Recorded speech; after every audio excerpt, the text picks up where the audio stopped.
नमस्कार दोस्तों, देखेंगे हम लोग प्रश्नावली 1B। तो आइए देखते हैं। पहला सवाल है, निम्नलिखित पूर्णांकों के योगात्मक प्रतिलोम लिखिए। तो सबसे पहले आपको मैं बता दूं कि योगात्मक प्रतिलोम होता क्या है। योगात्मक प्रतिलोम होता क्या है, फिर हम लोग करेंगे सवाल। योगात्मक प्रतिलोम का मतलब समझ लीजिए, उसके बाद सवाल करेंगे। योगात्मक प्रतिलोम का मतलब होता है दोस्त कि जैसे हमको कोई नंबर दिया गया है, जैसे दिया गया है हमको 4, ठीक है ना। तो 4 में ऐसा क्या जोड़ेंगे कि योगफल शून्य आ जाना चाहिए। 4 में ऐसा क्या जोड़ेंगे कि योगफल कितना आ जाए, शून्य। तो अगर देखिए यहाँ पर 4 है और वो भी प्लस का 4 है, ठीक है ना। जिसके सामने कोई चिन्ह नहीं लगा रहता वहाँ पर प्लस का चिन्ह रहता है। तो ये 4 किस में है, प्लस में। अगर इसमें माइनस का 4 जोड़ दूँ, माइनस का 4, तो प्लस का 4 और माइनस का 4 जब जोड़ेंगे तो योगफल क्या आ जाएगा, शून्य आ गया कि नहीं आएगा। तो 4 का योगात्मक प्रतिलोम क्या हो गया, -4, ठीक है ना। जैसे हमको दिया गया है -6 दिया गया है, पूछेंगे कि इसका योगात्मक प्रतिलोम क्या होगा। तो हमको कुछ नहीं करना है, ये -6 है, इसमें ऐसा क्या जोड़ देंगे कि योगफल शून्य आ जाए। तो ये -6 है, अगर इसमें प्लस का 6 जोड़ देंगे तो दोनों का योगफल क्या आ जाएगा, शून्य आ जाएगा। तो -6 का योगात्मक प्रतिलोम 6 हो गया, और 6 हुआ है तो 6 के सामने कोई चिन्ह नहीं लगा तो प्लस का, ठीक है, प्लस का 6 है। जैसे कहीं पे खाली में लिख दिया 6, तो ये किस चिन्ह के साथ है, ये प्लस चिन्ह के साथ है। कहीं पर लिख दिया मैं 7, तो ये प्लस चिन्ह के साथ 7 है, ठीक है ना। 4 का योगात्मक प्रतिलोम -4, -4 का योगात्मक प्रतिलोम 6, ठीक है। तो अब हम लोग सवाल देखेंगे। सवाल तो अब हो ही जाएगा, इसमें भी योगात्मक प्रतिलोम पूछा है। पहली सवाल है, पहली सवाल में योगात्मक प्रतिलोम ही पूछा है। -7 है, 0, 1, उसके बाद -a प्लस माइनस है, फिर ब्रैकेट में a + b, इसका सबको योगात्मक प्रतिलोम पूछा है। तो देखेंगे दोस्तों योगात्मक प्रतिलोम होगा कैसे। बता दिया आपको योगात्मक प्रतिलोम ना, कि कैसे निकालेंगे हम लोग। -7 का योगात्मक प्रतिलोम 7 हो जाएगा, क्योंकि इन दोनों को जोड़ेंगे तो योगफल शून्य आ जाएगा ना। 0 का 0, 1 का योगात्मक प्रतिलोम देखो, अच्छा 1 यहाँ पर किस चिन्ह में है, 1 प्लस चिन्ह के साथ है, ठीक। मतलब 1 यहाँ पर धन का 1 है, प्लस का 1, तो इसका योगात्मक प्रतिलोम -1 होगा। और ये माइनस में ब्रैकेट a + b है, माइनस में है ना, तो इस साइड प्लस में कर देंगे, यही इसका योगात्मक प्रतिलोम हो जाएगा, ठीक है ना। यही हो गया आंसर आपका। -7 का योगात्मक प्रतिलोम 7, 0 का 0, 1 का -1 और माइनस ब्रैकेट में a + b का a + b, योगात्मक प्रतिलोम ये हो गया, ठीक है। मैं उम्मीद ये करता हूँ कि आपको समझ में आ गया होगा। देखेंगे हम लोग दूसरी सवाल। दूसरी सवाल आपका है, वितरण नियम से 15 × 32 का मान ज्ञात कीजिए। वितरण नियम से 15 × 32 और उसमें संकेत भी दिया है। संकेत ये दिया है कि 15 × 32 बराबर 15 × 30 धन 2। वितरण नियम का मतलब होता है बांटना, ठीक है ना। तो 15 × 30 धन 2 ये तो उसने दे दिया, ठीक है। तो लगाएंगे हम लोग इसको, कैसे लगेगी सवाल। ये संकेत ऐसे दे दिया था उसने, ठीक है। और मान ज्ञात करना था, इसका हमको मान ज्ञात करना था 15 × 32 का। इसका हमको मान ज्ञात करना है 15 × 32 का, और ये हमको संकेत दिया था सवाल नंबर 2 में, ये संकेत दिया था और ये हमारी क्या है, सवाल है, ठीक है। दूसरी सवाल हमारी है ये 15 × 32 का मान निकालना है, और हमको संकेत दिया था 15 × 32 बराबर 15 × 30 धन 2, ठीक है। तो मान निकालेंगे हम लोग इसका कि 15 × 32 का मान निकालना है, और संकेत भी दे दिया है, तो 15 × 30 धन 2 हो जाएगा, ठीक है। तो 15 × 3 = 45, 450 धन 15 दूनी 30, ये हो जाएगा 480। यही हुआ हमारा आंसर, ठीक है ना दोस्त। 480 ये हो गया क्या हमारा आंसर। वितरण नियम यही होता है, 15 को 30 के साथ गुणा करो, फिर 15 को 2 के साथ गुणा करो। हाँ, यहाँ पर एक चीज़ और इस तरीके से हो सकता है, जैसे आप लिखना चाहे तो लिख सकते हो। 15 को 30 के साथ बांट दो, फिर धन 15 × 2 ऐसे कर दो, ठीक है ना, एक स्टेप और बीच में। जिससे आपको समझ में आ जाएगा कि वितरण नियम का मतलब यही हुआ, ये वाली जो लाइन है ये वितरण नियम को पूरी तरीके से दर्शा रही है। आपकी जो ये वाली लाइन है, देखिए यहाँ पर ये वाली जो लाइन है ये वितरण नियम को दर्शा रही है, यही वाली लाइन, ठीक है ना। 15 30 के साथ भी बढ़ गया है, 15 2 के साथ भी, ठीक है, यही वितरण नियम की पहचान है, ठीक है। यहाँ तक तो उसने तो वैसे संकेत ही दिया था। तो 15 को एक बार अलग करके आप 15 गुणे 30 कर दो, फिर 15 गुणे 2 कर, धन का चिन्ह लगा के 15 गुणे 2 कर दो, तो 15 3 45 450 ये हो गया, और 15 दूनी 30 ये हो गया, ठीक है ना। 450 और 30 ये जुड़ जाएंगे 480, ये हो जाएगा आपका आंसर। देखेंगे हम लोग तीसरा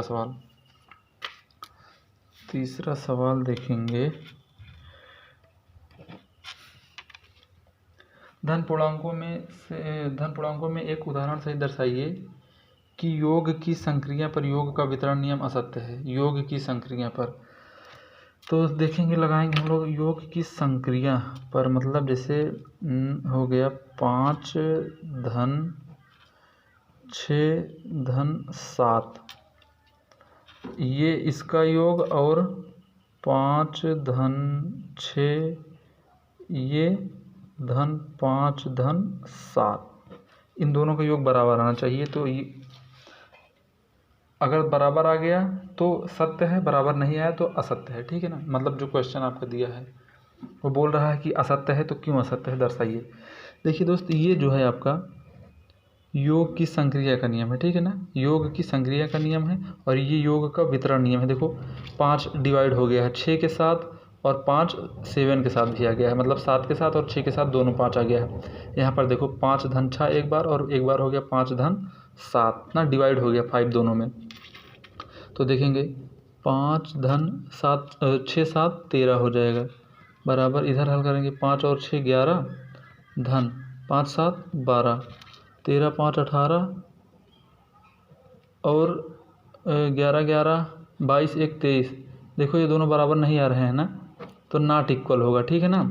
ये दोनों बराबर नहीं हुए, तो ये सब नॉट इक्वल है हमारा, मतलब ये जो कथन दिया है ये असत्य है, मतलब इसको दर्शाना है, ठीक है ना।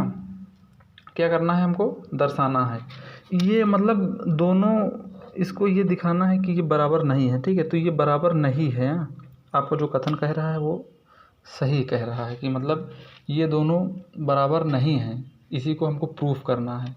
तो यहाँ पर बस लिख दीजिए अतः करके, आपका जो कथन है उसी को ऐसे लिख देना है कि धन पूर्णांकों में एक उदाहरण सहित दर्शा। यहाँ पर लिख दीजिए कि योग की संक्रिया पर योग का वितरण नियम असत्य है।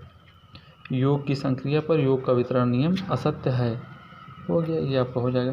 देखिए आप एक काम यहाँ करिए थोड़ा सा, ठीक है, यहीं से आप नॉट इक्वल का साइन लगा दीजिएगा, क्योंकि आपको दर्शाना है, आपको ये नहीं देखना है कि लागू मतलब आपका जो नियम सत्य है या असत्य, आपको ये नहीं देखना है। असत्य है, आपको इसको प्रूफ करना है, ठीक है ना। आपको क्या करना है, प्रूफ करना है इसको। वो बुक में दिया है असत्य, ठीक है, तो यहीं से आपको नॉट इक्वल लेके चलना है। और ये बाद में देखो आ ही गया 18 नॉट इक्वल 23 ना, तो आपको ये प्रूफ करना है असत्य। सत्य या असत्य है ये आपको निकालना नहीं है, ठीक है ना दोस्त। तो आपको यहीं से साइन लगा देना है, ठीक है, नॉट इक्वल वाला। और देखेंगे हम लोग चौथा क्वेश्चन देख लेंगे। चौथा सवाल क्या है हमारा, दर्शाइए कि पूर्णांकों में योगात्मक नियम अद्वितीय होता है। मान ले रहा हूँ जैसे पहला पूर्णांक स्मॉल ए, दूसरा पूर्णांक बी है, ठीक है। अगर इन दोनों, ऐसे देख लो, ए प्लस बी करूँगा तो यहाँ दोनों पूर्णांकों का योग होगा, तो यहाँ पर कोई पूर्णांक आएगा। और अगर बी प्लस ए करूँगा तब भी कोई पूर्णांक ही आएगा, बी प्लस ए करूँगा तब भी कोई पूर्णांक ही आएगा। पूर्णांकों का योगफल पूर्णांक होता है, दो पूर्णांकों का योगफल पूर्णांक ही होता है, ठीक है ना। तो वैसे करूँगा 3 धन 5 बराबर 8, और करूँगा 5 धन 3 बराबर 5 3 8, तब भी वही आ रहा है, मतलब पूर्णांक, ठीक है ना।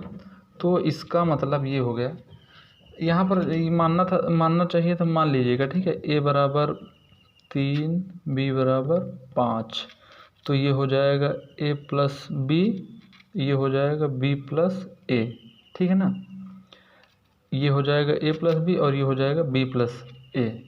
अब आपको बस नीचे यही लिख देना है। अतः पूर्णांकों में योगात्मक नियम अद्वितीय होता है। अतः आपका जो प्रश्न में बोलता है अतः करके यहाँ पर नीचे लिख दीजिए करिए, ठीक है ना। अतः पूर्णांकों में योगात्मक नियम अद्वितीय होता है। पूर्णांक ही आ रहा है ऐड करने पे, ठीक है।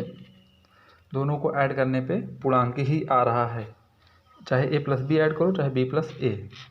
नेक्स्ट देखेंगे हम लोग 5 वाला। 5 नंबर प्रश्न देख लेंगे फिर ख़त्म हो जाएगा हमारा। निम्नलिखित संख्याओं में से धन पूर्णांक छाटिए। धन पूर्णांक छाटना है तो पहला है हमारा, पहला है 8 माइनस 6, दूसरा है 2 माइनस 5, तीसरा है 1 धन 3, फिर -3 गुणे -4, फिर 8 भागे 2, फिर -5 गुणे 3, -5 गुणे 3, फिर है 3 गुणे 5। देखेंगे हम लोग दोस्त। 8 में 6 गए 2, ये हमारा एक धन पूर्णांक है, ठीक है ना। 8 माइनस 6 धन पूर्णांक है। 2 में से 5 घटेंगे मतलब छोटी संख्या से बड़ी संख्या तो -3 आ जाएगा, ये धन पूर्णांक नहीं है।